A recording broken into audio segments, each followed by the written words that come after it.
Buenas tardes a todos los presentes. Buenas tardes a nuestro querido Armando, que conocemos con tanto cariño por todo su interés que ha tenido en la parte de la historia y particularmente a través del Archivo de Santander, su interés particular en haber reunido todo el Archivo Santander, inclusive la parte que estaba perdida en Venezuela, ya digitalizado todo, y creo que es un grandísimo aporte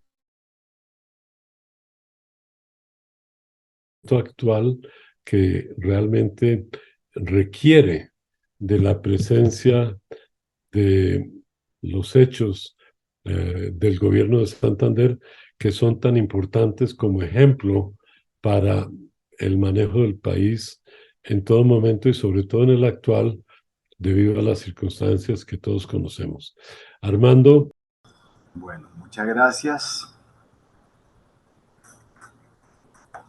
Bueno, les decía que hoy voy a hablar del último de los 4 gobiernos que se reconocen al general Francisco de Paula Santander, que para mí es el mejor gobierno porque contaba con la experiencia europea y contaba con la experiencia del gobierno colombiano.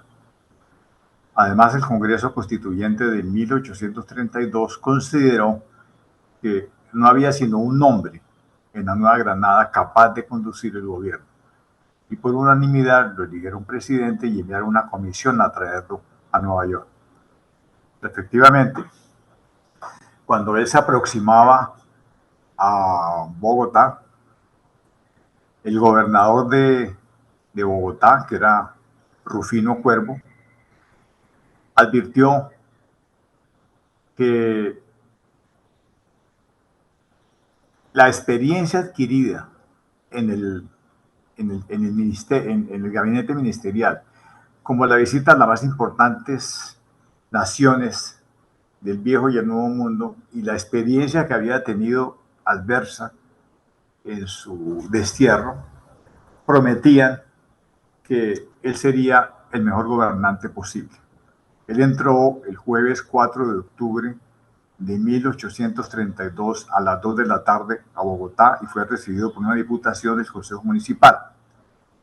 Él prestó juramento el domingo 7 de octubre de 1832, pero lo hizo no ante el Congreso, sino ante el Consejo de Estado, que era presidido por su amigo de toda la vida, Vicente Azuero Plata. Y en el discurso que dijo ese día, comenzó a exponer la agenda de gobierno. Y dijo una frase muy importante: yo voy a ocuparme de reconciliar el país, de consolidar las instituciones, de dar estabilidad al gobierno, de recuperar el honor y el crédito nacional, de conducir a la Nueva Granada al grado de poder que la traiga el respeto y la consideración de los pueblos cultos, e incluso de que no se pierda el nombre inmortal de Colombia. El pueblo granadino, que todo lo ha hecho por la libertad, todo lo hará por conservar su admirable obra. Eso es lo primero que dijo, pero el lunes 8 de octubre hizo publicar la primera proclama dirigida a los granadinos, que él presentó como su profesión de fe política. Y gracias a esta proclama tenemos con exactitud cuál fue la agenda de las tareas gubernamentales que él intentó hacer en los siguientes 5 años y que define muy bien su cuarta administración. En primer lugar, él dijo que su gobierno sujetaría sus acciones estrictamente a lo que disponía la Constitución de 1832 y a las leyes, porque él quería construir un Estado de derecho y que en consecuencia los ciudadanos debían comprometerse a respetar las autoridades legítimas y las leyes, contribuyendo con sus personas y fortunas a sostener el Estado. La administración solo debería gobernar a los ciudadanos conforme a las leyes, sin alterar las instituciones ni las autoridades de los pueblos. Y de nuevo repitió que él solamente aspiraba a merecer el título que siempre le hemos dado, hombre de las leyes, por su conducta conforme a ellas.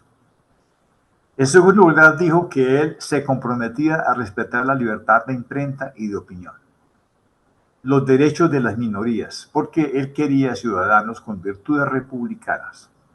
Él había visto en Ohio y en Kentucky que allí no podía encontrarse ópera italiana, como en Europa, ni las grandes soirées a las cuales era tan aficionado en Europa, ni carruajes lujosos, pero en cambio ahí sí había visto muchas escuelas primarias, muchas sociedades de beneficencia y muchos caminos. Y esto es lo que él quería atender para su país. Es decir, aunque se dijera que los norteamericanos eran rudos, sin modales y casi todos groseros, había que decir también que todos tenían que comer, todos amaban las leyes, todos vivían contentos y todos llenaban sus deberes para con su país y para consigo mismos. Es decir, la experiencia que él tuvo en los Estados Unidos fue muy importante para diseñar la tarea instruccionista que va a realizar. En tercer lugar, dijo una cosa que nos persigue desde entonces. Bajo su gobierno, la Fuerza Armada no sería deliberante, ni se mezclaría en los asuntos públicos, porque la experiencia colombiana había demostrado, bajo lo que él llama el absolutismo bolivariano, lo que pasaba cuando la Fuerza Armada no entendía que el sable, que no es dirigido por la ley, asesina la libertad de un país. O sea, aquí se está cobrando cuentas con la dictadura bolivariana. Cuarto, él dijo, yo voy a dedicarme a instruir a la juventud, a extinguir la ignorancia y la inmoralidad. Como yo vi en los Estados Unidos, la instrucción pública primaria es la base del edificio social. Es decir, a diferencia del gobierno colombiano, no me interesan tanto los colegios, sino la ampliación de las escuelas primarias. Él había visto que en el estado de Nueva York las escuelas atendían a 600,000 niños de ambos sexos. En cambio, en Francia e Italia, donde había visto muchas universidades y sociedades científicas y literarias, reinaba el analfabetismo.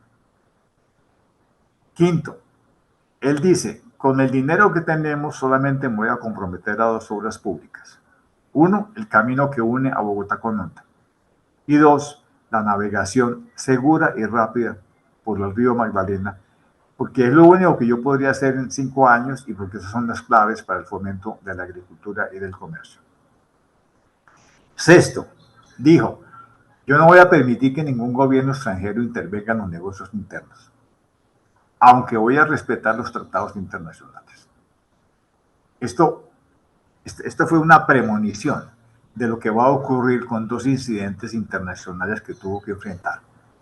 Pero él dijo, yo no voy a permitir que ningún gobierno extranjero insulte las instituciones nacionales ni que se mezclen con los negocios internos. Y de una vez dijo que va a respetar la deuda colombiana, que es una herencia y que la va a pagar mancomunadamente con los 3 nuevos estados que nacieron de Colombia. Ahora, luego dijo, los granadinos solamente quieren reposo y orden legal bajo las leyes. Quieren justicia y quieren bienestar material.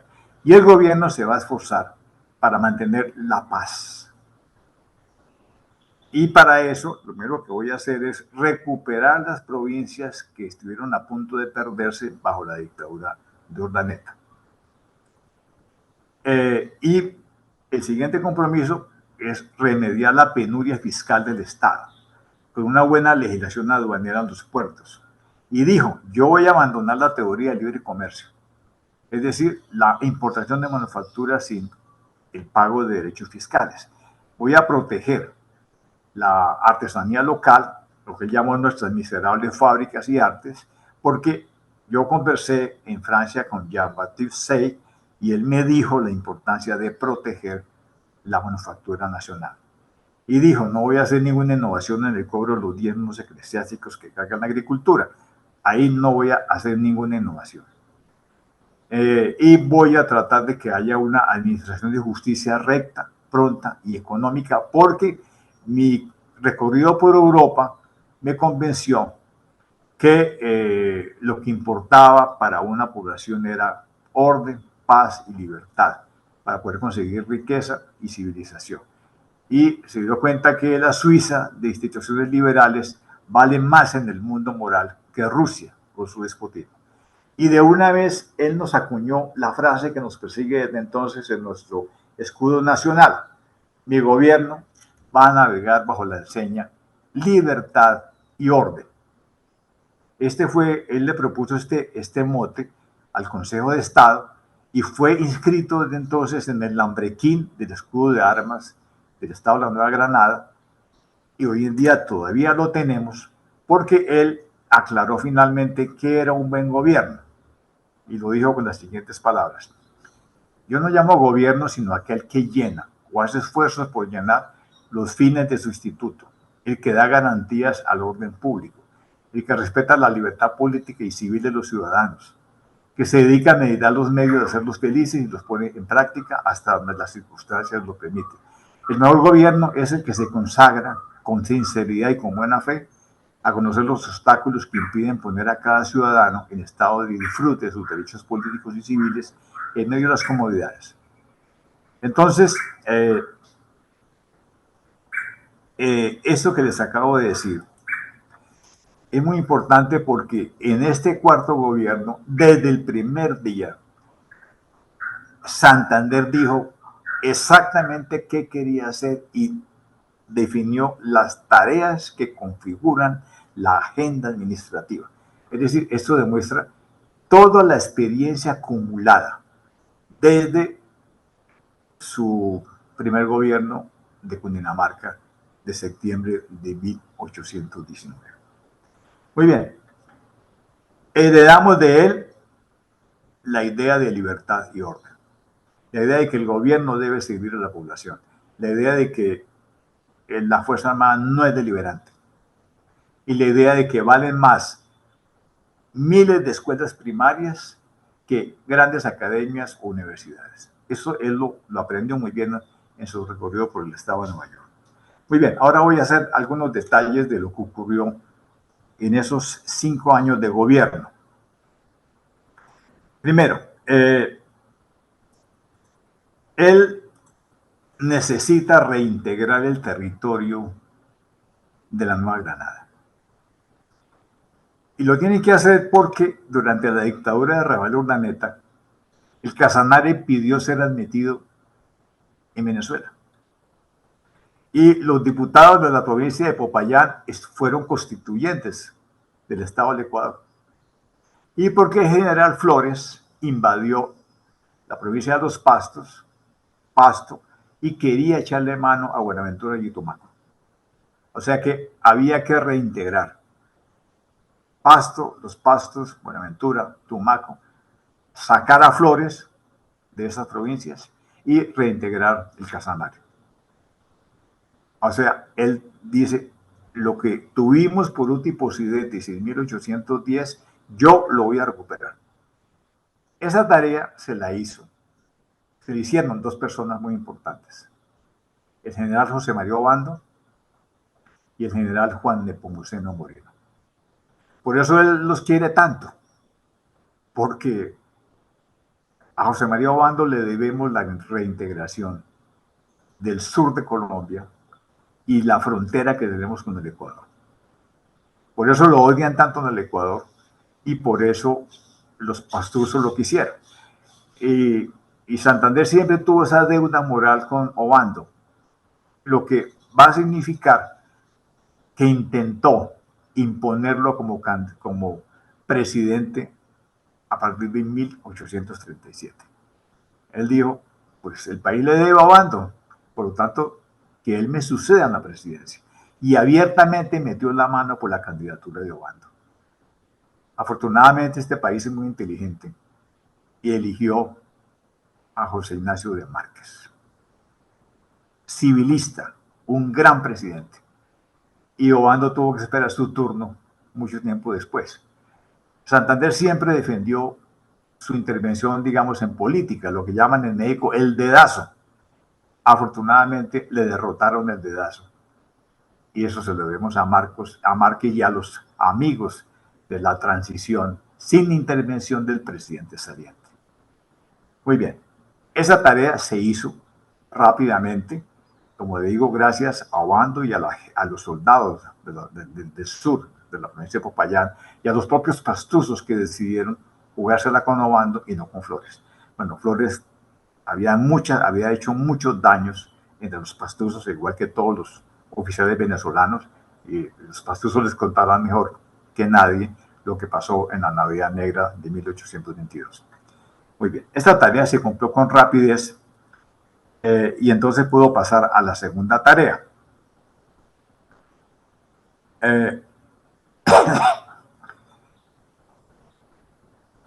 Un segundo, me ubico en la segunda tarea.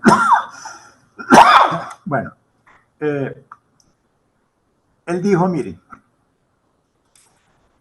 yo no voy a permitir que suceda bajo el gobierno de la Nueva Granada lo que pasó bajo el gobierno de la República de Colombia. Se refería a la Cociata de 1826. Se refería a los levantamientos militares, a los pronunciamientos militares.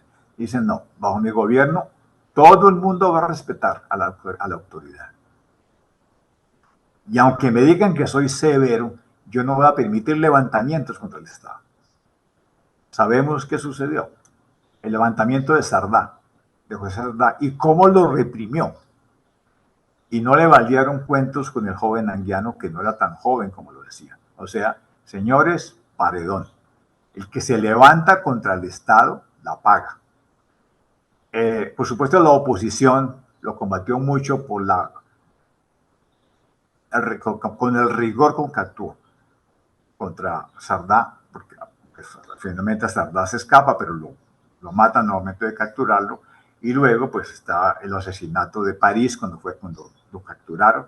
Eso a él lo mortificó mucho, sobre todo la muerte de París, como lo mortificó mucho la campaña que le hicieron por el joven Sardá, pero él dijo, señores, la soberanía, la majestad del Estado, yo la hago respetar. Que se levanta contra la autoridad constitucional del Estado, la paga. Y por supuesto, bastante palo le dieron los periódicos por su rigor, pero eso lo había dicho desde el comienzo. Aquí nadie se levanta contra el Estado y queda impune.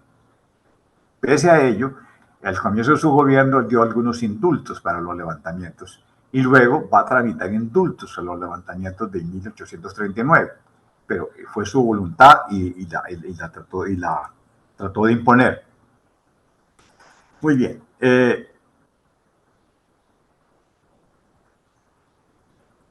Esa siguiente tarea, en la cual se esmeró mucho él,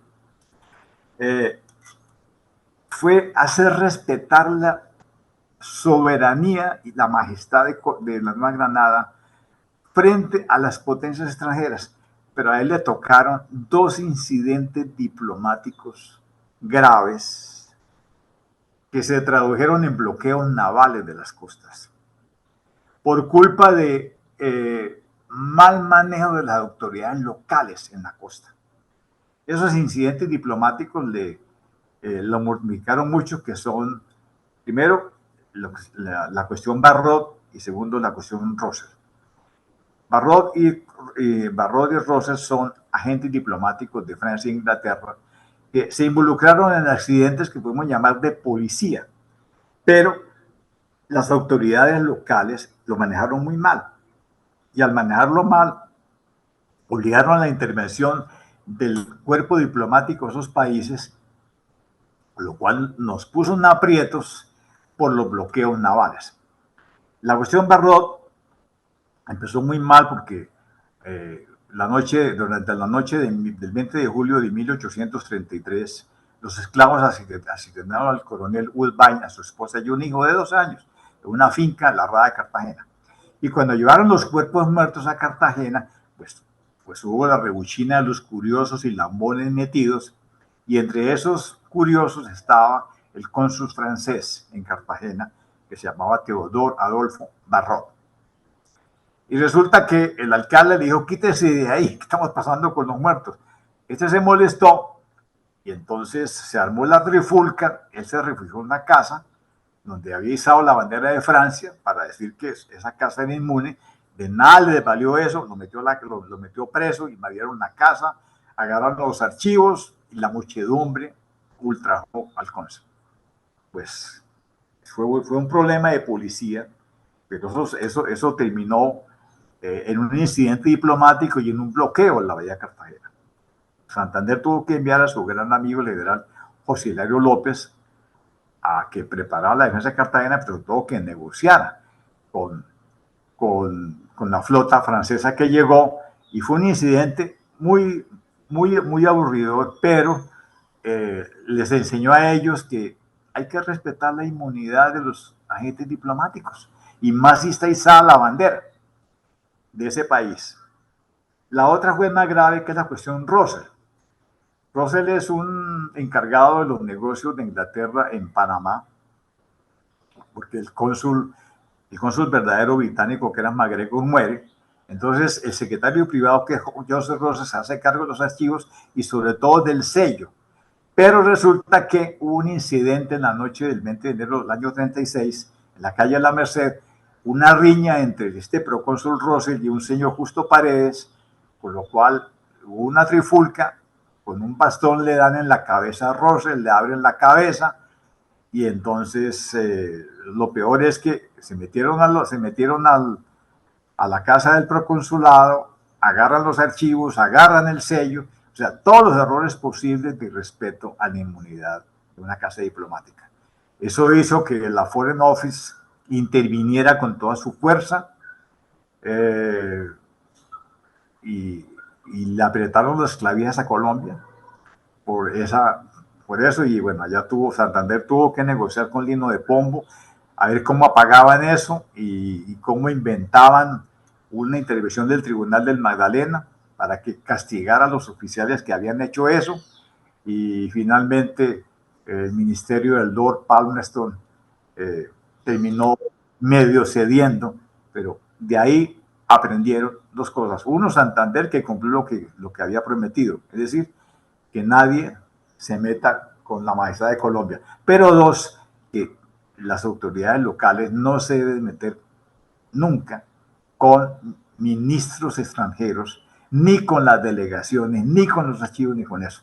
O sea, fueron aprendiendo cómo se maneja el lino de pombo y instrucciones para que no volvieran a ocurrir. Bueno, pero lo más interesante del gobierno de Santander es lo que ya había hecho durante el gobierno de Colombia, que es el fomento de la instrucción pública.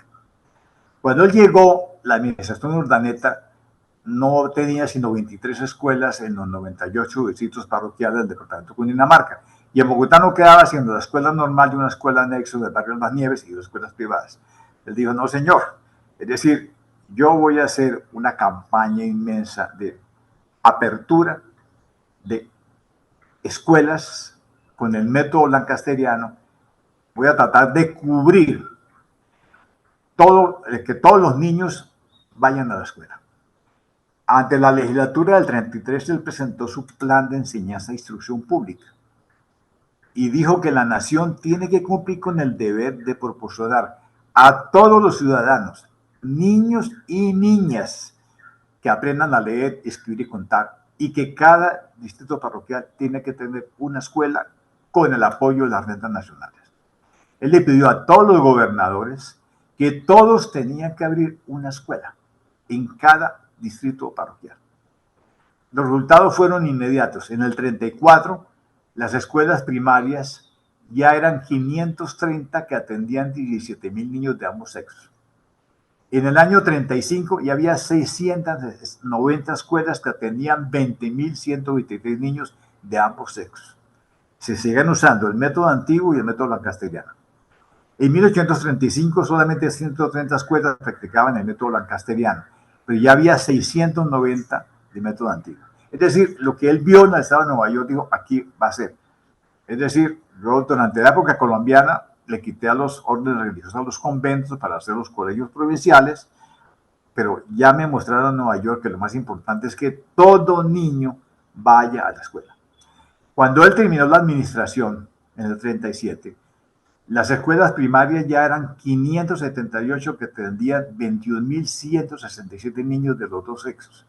Pero ya había 472 escuelas primarias que atendían 4.900 niños y el país podía decir que tenía 1.050 escuelas primarias que atendían 26.070 niños.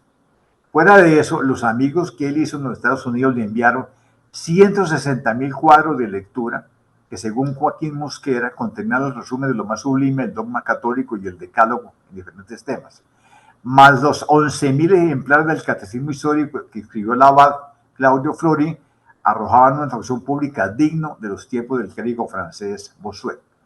Ahora, él siguió con el programa de colegios nacionales. Cada una de las 19 provincias había avanzado más. Cuando en el año 33 solamente 6 provincias tenían escuelas provinciales, perdón, que no se habían creado, pero Bogotá ya tenía los colegios de San Bartolomé, el Rosario, la Merced, la enseñanza para niñas, la Casa de Educación del señor Triana, y empezó con lo que se llamaban los certámenes públicos para que los niños demostraran al vecindario su administración, de modo que la administración de Santander fue un buen termómetro para graduar la altura a la cual se elevan los estudios literarios en cada provincia. En el 33-34 el número de colegios del país eran 18. Se abrió el colegio de Florida Blanca, aquí donde yo vivo, en el año 36, con el dinero de los vecinos de Girón. En el año 36 el número de colegios era de 20, con las 3 universidades que ofrecían 152 cátedras para un total de 2.885 alumnos. Todos en estos colegios se enseñaba idiomas, filosofía, jurisprudencia, medicina y teología. Ahora, él logró que la legislatura del 33 auxiliara a las escuelas primarias y con el dinero público adquirió en Nueva York la primera remesa de 20.000 pizarras, 200.000 lápices. En el 34 llegó una segunda remesa en Nueva York con 10.080 pizarras, 62.000 lápices. Todo gobernador recibió este material de enseñanza para que asignaran a cada escuela parroquial 20 pizarras, 200 lápices, 4 colecciones de cuadros de lectura, 2 cuadros telegráficos y un manual. Y se formaron a sociedades privadas para dotar las escuelas públicas. Es decir, el territorio del Estado en el año 33 ya tenía sus 4 universidades, que es Magdalena e Istmo, de Cartagena, el Cauca, en Popayán, Cundinamarca, donde se creó la Universidad Central del año 26, y la de Boyacá, con sede en Tuna. Esas 4 universidades agrupaban 3 distritos universitarios. Y de modo que si hay algo que hay que reconocerle a Santander, y todo el mundo lo ha reconocido, es el esfuerzo de la instrucción pública gratuita. Muy bien. Ahora pasemos a la Hacienda Nacional. La experiencia colombiana le había enseñado a Santander que las innovaciones fiscales habían sido un fracaso. Es decir, la idea de Pedro Wally de introducir el impuesto único directo fue un fracaso total. Entonces él dijo, no nos pongamos a innovar. El sistema fiscal español funcionó muy bien. Desarrollémoslo, ampliémoslo. Y él no hizo innovaciones fiscales, sino que trató de que la experiencia de 3 siglos de recaudos fiscales se mantuviera. La generación que viene después, que llamamos los Gólgotas, que va a entrar con el gobierno de José Hilario López, va a acusar a Santander y a Márquez de haber mantenido el sistema colonial. Así lo dijeron los mozalbetes. Para él el sistema colonial era mantener el sistema fiscal español. Pero Santander dijo, señores, ya pagamos en la década de 1820 el fruto de la experiencia. Ya lo pagamos, no lo paguemos más. Hasta que no desarrollemos esto, no vamos a hacer innovaciones. Pero con mi política de no libre cambio, vamos a engrosar lo que me interesa, que son los pagos aduaneros. Es decir, él convirtió a los impuestos de importación en el principal rubro del Estado y con eso defendió el pago de la deuda colombiana. De modo que lo van a acusar de haber mantenido la colonia, van a decir los jóvenes gólgotas. Sí, pero él es responsable fiscalmente porque Bolívar fue un irresponsable fiscal y quebró la hacienda pública y sobrevivieron gracias a los impuestos ingleses.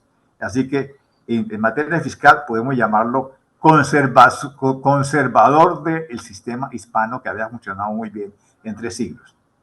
Muy bien. Una cosa interesante es la negociación de la deuda colombiana.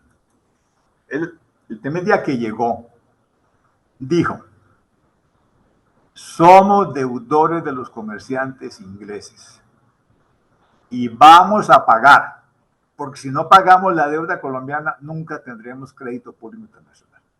Qué pena, señores, pero la plata nos la mecateamos. Hay que pagarla. Pero la vamos a pagar correctamente. Vamos a dividir la deuda colombiana entre los 3 países que nacieron de la disolución de Colombia. El enviado venezolano Santos Michelena propuso algo interesante. Dijo: mire, dividamos la deuda como la dividieron Bélgica y Holanda cuando se separaron.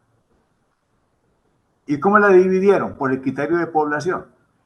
El que tenga más población paga más que el que tiene menos población. Pasado a Colombia, la fórmula fue muy sencilla. ¿Cuál es la unidad más poblada? La Nueva Granada. Bueno, pues la Nueva Granada pagará la mitad de la deuda. Y el resto la partieron entre Venezuela y Ecuador. Por lo tanto, la segunda parte fue para Venezuela, la tercera para el Ecuador. Pero la Nueva Granada se quedó con la mitad de la deuda. Eso quería decir que tenían que firmar los plenipotenciarios el compromiso de pagar la deuda colombiana. Había que tranquilizar a los prestamistas ingleses, había que tranquilizar a los diplomáticos ingleses, pero Santander dijo: calma, calma, muchachos, que yo pago la deuda, porque yo necesito que tengamos crédito. Ahora, por supuesto, hubo muchos críticos. ¿Cómo así que la Nueva Granada paga la mitad si nosotros no la mecateamos? La mecateamos los venezolanos. Qué pena, pero la deuda era de Colombia. Bueno, él logró avanzar en eso. Finalmente, Márquez es el encargado de hacer los tratados que permitieron el pago de la deuda, y luego había que convertir la deuda colombiana en 3 deudas distintas, o sea, cambiar los bonos de deuda pública colombiana por bonos de deuda pública granadina, ecuatoriana y venezolana, y eso se hizo bajo la administración Márquez, porque en buena medida la administración Márquez es una continuidad de la de Santander. ¿Por qué? Porque Márquez estuvo todos los días reunido con él en el Consejo de Gobierno. Acuérdese que era el vicepresidente. De modo que esa responsabilidad fiscal permitió recuperar el crédito de la Nueva Granada y de paso de Ecuador y Venezuela. De modo que esa responsabilidad fiscal se la debemos a Santander. O sea, las deudas internacionales se pagan, señores. Así nos duela, porque esa deuda se demoraron 100 años en poderla pagar. Hasta la indemnización de Panamá no se acabó de pagar esa deuda. Pero qué pena, las deudas son para pagarlas. Muy bien. Y ya como el tiempo se me está acabando, en mis últimos 5 minutos, solamente quiero decir que él fue responsable con las obras públicas. Dice: mire, somos pobres. Así que lo único que yo podría hacer es mejorar el camino Bogotá-Honda para conectarlo con la navegación por Magdalena. Eso es lo que yo me encargué de hacer. Si ustedes quieren abrir una ruta Cali-Buenaventura, háganlo ustedes, pero por ahora yo no puedo hacer nada. Eso lo vendrá a hacer luego Tomás Cipriano de Mosquera. Pero de todas maneras, él ayudó a abrir el camino de Payoa, que unía Girón con el río Magdalena por la ruta del Sogamoso. Le mandó 4.000 pesos de auxilio. El camino de Carare con 1.500 pesos. El camino de Bonilla, Bodegas del Nusur del Nare. Y le dio una concesión de 20 años a Juan Bernardo Elves, que esto lo había dado Colombia en el año 23, para los vapores. Él no salió con nada. Apoyó la apertura del camino del Socorro nacional por el río Pon con 20.000 fanegadas de tierras baldías. Él mismo se inició con 5.000 fanegadas en lo que hoy en día es Landazuri, y dijo: bueno, caminos hay que abrirlos. La otra cosa interesante es que él hizo un nuevo censo de población. Él sabía mejor que nadie que el censo de 1825 fue muy malo, porque los curas párrocos escondieron gente, porque se pensaba que este censo iba a servir para el reclutamiento de hombres. Entonces los curas escondieron hombres. Entonces él sabía que el censo era muy malo, entonces él dijo: para poder administrar hay que saber cuánta gente tenemos. Y él hizo en octubre del 35, el 34-35, él hizo el censo de la Nueva Granada. Y lo hizo con mucho cuidado, y eso arrojó un total de 1.687.109 habitantes, que representaba un aumento de 458.850 respecto al censo del año 25. De modo que él supo exactamente cuánta gente vivía. Y eso tiene un efecto en la composición del Congreso. Entonces, él dijo, bueno, pues entonces a partir de esto ya sabemos que el Congreso va a tener 31 senadores y 67 representantes a la Cámara. Además, le permitió saber exactamente cuántos esclavos habían en la Nueva Granada y poner adelante el proyecto que venía de Colombia, que es la manumisión. Otra cosa interesante que lo define como liberal es que permitió que existieran cementerios para los extranjeros no católicos, que se lo habían pedido los ingleses. Entonces él permitió que los ingleses abrieran en Bogotá el primer cementerio para no católicos. Y para terminar, digo lo que el Santander tenía en su cabeza la idea del republicanismo, es decir, que el ciudadano debe ser virtuoso. Pero en la elección presidencial de 36-37, él tomó partido por su amigo José María Obando por el agradecimiento. Afortunadamente fue derrotado y pudo venir el primer presidente civil que hemos tenido en nuestra historia, que hizo un gran gobierno. Y el tiempo se ha terminado. Entonces, muy interesante tu charla. Cuéntanos entonces en más detalle cuáles fueron los principios humanistas que él aplicó en su gobierno y que nos están faltando hoy en día. Él hablaba pues de la rectitud de la juventud, de prevenir que se volvieran eh, antirreligiosos o fanáticos o cualquier otra cosa. Pero en cuanto a los principios en sí, ¿qué nos puedes comentar, Armando? Pues mira, Camilo, Santander representa el republicanismo. Es decir, la idea de que la nación de ciudadanos se sostiene si el ciudadano es virtuoso, buen padre, buen amigo, buen hermano, buen hijo. Es decir, eso es la ideología republicanista que recorrió los Estados Unidos y recorrió Francia. Es decir, el principio del gobierno republicano es la virtud. A diferencia del principio del gobierno militar, que es el honor. Entonces Santander decía, quiero ciudadanos virtuosos, republicanos, que den ejemplo en el gobierno y den ejemplo en la vida privada. Es más o menos la idea que tuvieron los padres fundadores de los Estados Unidos, el republicanismo. Es decir, el principio de la acción política del Estado es la virtud, no el honor, no el miedo. Ese es el principio. Eso no necesariamente tiene que ser liberal. A Santander se le ve con un nombre liberal, pero él realmente es un republicano. Carlos Chávez, Inés Arias. Sí, yo. Habla, Inés. Bueno, vea, que eso que acaba de decir Armando sobre digamos, la motivación principal de Santander y de todo republicano, que es la virtud como civilización ciudadana. Habrá otras civilizaciones, pero en todo caso es la civilización ciudadana que es la obediencia a la ley, porque es en la que todos estamos de acuerdo, dadas las condiciones con las que se establece. Entonces, ese principio es muy importante versus el honor y digamos que el miedo. ¿Por qué? Porque en la época de Santander se decía, cuando se hablaba del bien común versus la soberanía del pueblo, entonces se decía que por el bien común los militares o todo aquel que no estuviera de acuerdo, todos aquellos, porque eran grupos que no estuvieran de acuerdo con el gobierno, estaban en el derecho de derrotarlo. Y eso era un principio cultural, que es lo malo. Entonces, el esfuerzo de Santander, ahí sí, por civilizarnos a todos, porque eso de sí, que la ley por encima de todo, pero era que había esos convencimientos y convencimientos que si había un gobierno, el que fuera, por ejemplo, por decir algo, el de Márquez, entonces como yo no estoy ahí, no fui partidaria de él, entonces yo estoy en el derecho y en el derecho patrio de derrotarlo.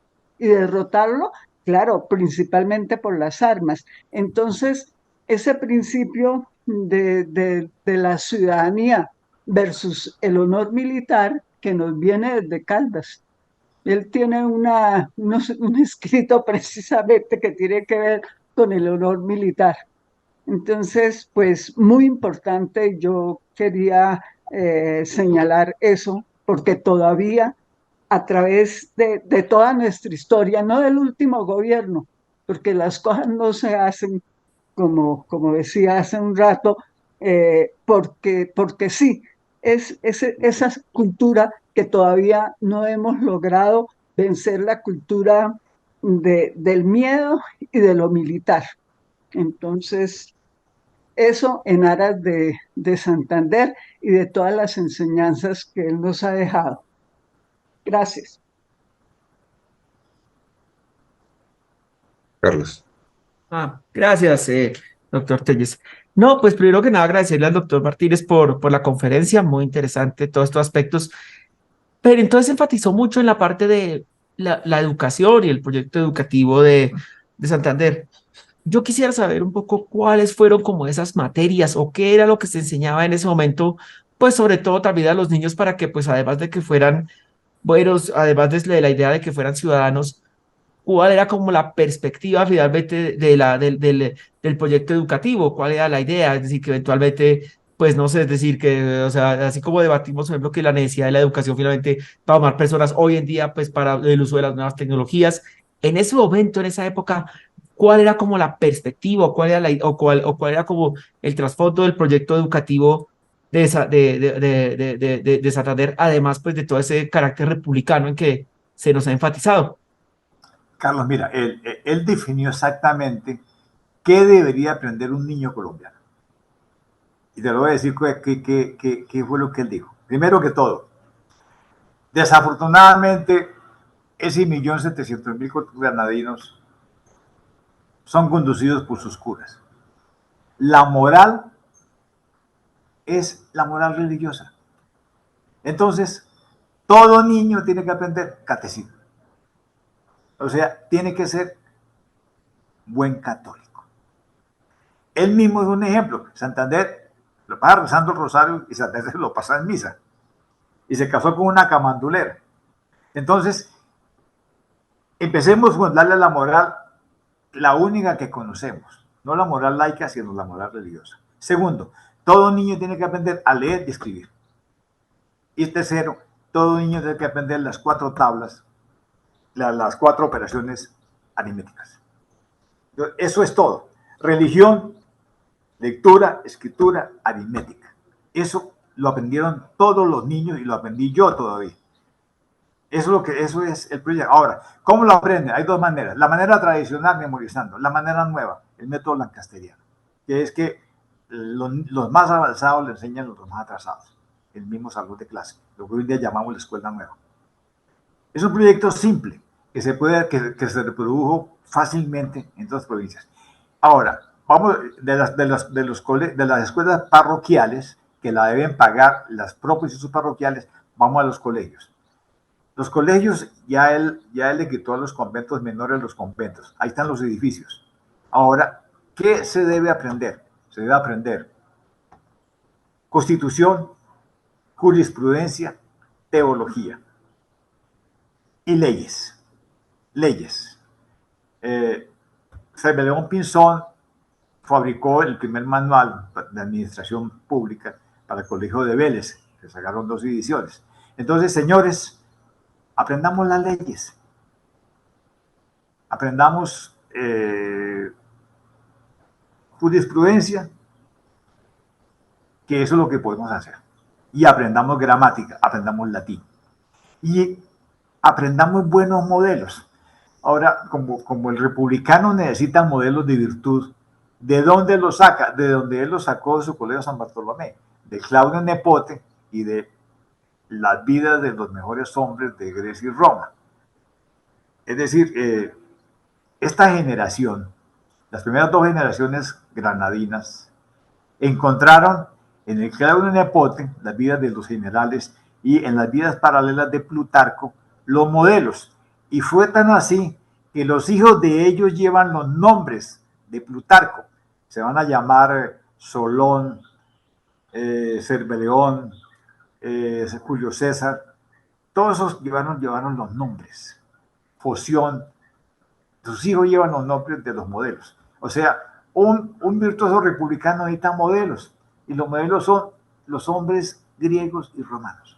En primer lugar, quiero unirme a la felicitación que se le ha dado al doctor Armando Martínez por su excelente presentación que nos permite conocer y recordar la gestión que como gobernante hizo el general Santander. Entre las loables tareas que realizó como presidente, indudablemente debe destacarse el interés que le puso al tema de la educación. Es una lección que dejó y que con el paso de los años nos permite señalar, como muchos lo han expuesto, la educación es el motor que jalona el crecimiento y el progreso de los pueblos. Y él, Santander, estaba convencido que a través de la educación podían realizarse las transformaciones que el país requería. Con justa razón, algunos historiadores lo consideran como el padre de la educación en Colombia. Santander, igualmente, debemos considerarlo como el más grande de los neogranadinos, el conductor de hombres. Me hace recordar el doctor Armando a un ilustre hombre público del siglo pasado, el doctor Otto Morales Benítez, quien nos dijo, y esto resulta ser de la mayor importancia en los tiempos que corren, que los colombianos debemos ser fieles a las instituciones y reiterar nuestra vocación civilista. Santander encarna el espíritu nacional. Simplemente quería hacer este comentario y reiterar mi felicitación al doctor Armando. Muchas gracias. ¿Algún otro comentario? Sí, yo. Inés. Sí, yo quería hacer un comentario con eso de que es un hombre maravilloso, un constructor de la República, de la ciudadanía, y de su obra educativa. Su obra educativa, pues ahí, gracias a él, por la primera vez se habló y se estructuró las escuelas para niñas. Y no con un programa ahí segundón, sino era el mismo programa de las materias que tenían los niños, sino que a las niñas se les agregaba dos materias, puericultura y, bueno, economía doméstica. Entonces, eso también fue muy importante y muy novedoso porque realmente, sí, hombres y mujeres en igualdad de condiciones, sobre todo de las niñas y del futuro de las nuevas generaciones. Gracias. Otra característica del gobierno de Santander, si me permiten, fue su exigencia en el segundo gobierno de que únicamente podrían participar en su gobierno las personas que se profesaran liberales. Y muchos de ellos tenían que ser propiamente masones, como él. Y evidentemente, pues eso pues dejó por fuera a mucha gente contraria, pero le permitió gobernar. Posteriormente, pues ya cambió el esquema y entonces algo se perdió en el sentido de cohesión gubernamental y se volvió medio desorden el país posteriormente. Luego vino algo gravísimo que fue el gobierno de José Eusebio Caro y de su colega eh, que cambiaron totalmente los esquemas de gobierno y de educación y el país cambió notoriamente. Tan es así que el propio exministro Restrepo menciona que qué tan diferente incluso llegaron a ser los que se llamaron liberales posteriormente a partir de 1849. Indudablemente, pues el gobierno de Santander fue un gobierno muy ordenado, pero gracias también a que toda la gente estaba andando con con la misma canción, pues, con la misma orientación y con la misma disciplina. Criticada a veces por otros, ¿no? Sí, Camilo, yo quiero agregar un poco lo que acabas de decir. Uno de los éxitos políticos de Santander fue su estrecha alianza con los cleros. En 1819 y 1820, él emitió una circular que obligaba a todos los curas a pronunciar un discurso, un sermón patriótico, que tenía que escribir y tenía que ser certificado por el comandante militar de cada provincia. Y cada párroco tenía que decirle a sus feligreses dos cosas. Primero, que separarse del rey de España no es pecado. Y segundo, que si los españoles volvieran, nos iría peor que cuando vino Morillo. Yo publiqué con la academia 204 sermones patrióticos. Y el cura que no lo hizo, perdió el curato.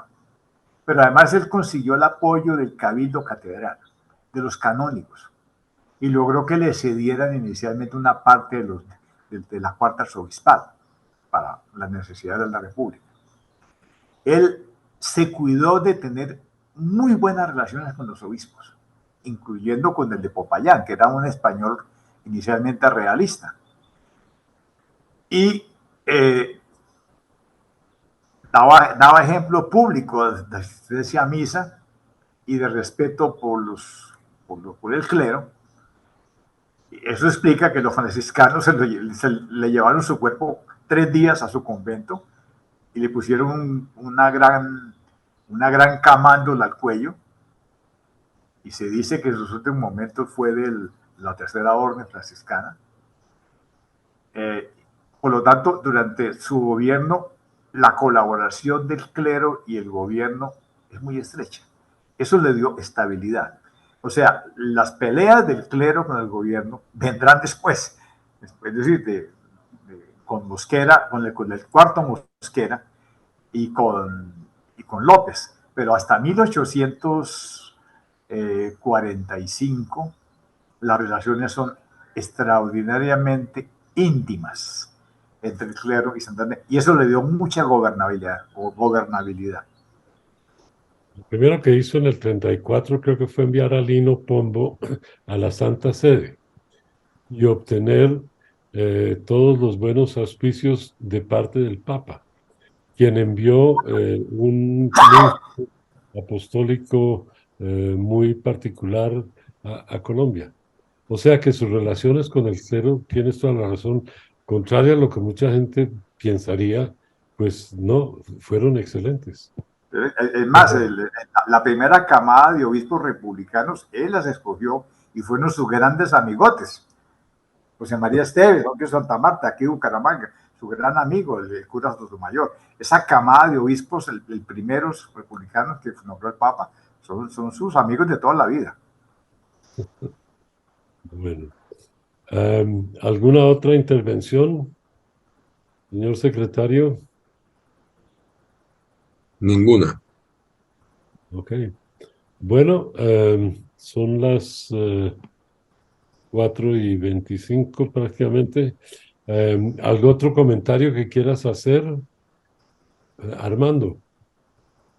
No, después de haber trajinado con Santander en los últimos 7 años, cada vez me convenzo más que el hombre que creó las instituciones del Estado en Colombia fue él y sus secretarios.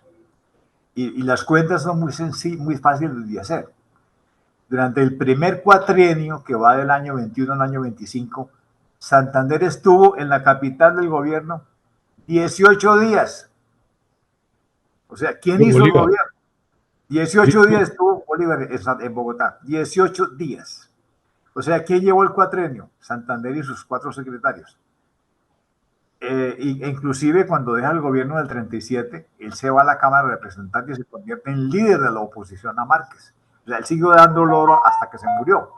De modo que para mí los 20 y los 30 se llama la época de Santander, porque él marcó todas las 2 décadas. Él es el que las marca y él es el que desarrolla la Constitución de Villa Rosario, quien la defiende, y luego quien va a desarrollar la Constitución de la Nueva Granada. Y a él se le debe que nosotros los colombianos tenemos en la cabeza para siempre la idea de la alternación en el gobierno, que quedó en la Constitución del 32. Es decir, no reelección. Y cada vez que nos podemos hacer reelección, metemos la pata. Eso quedó muy claro en la generación de los años 30. Este país tiene que tener alternación en el ejercicio del poder administrativo. O no, metemos la pata. Gracias por estar con nosotros.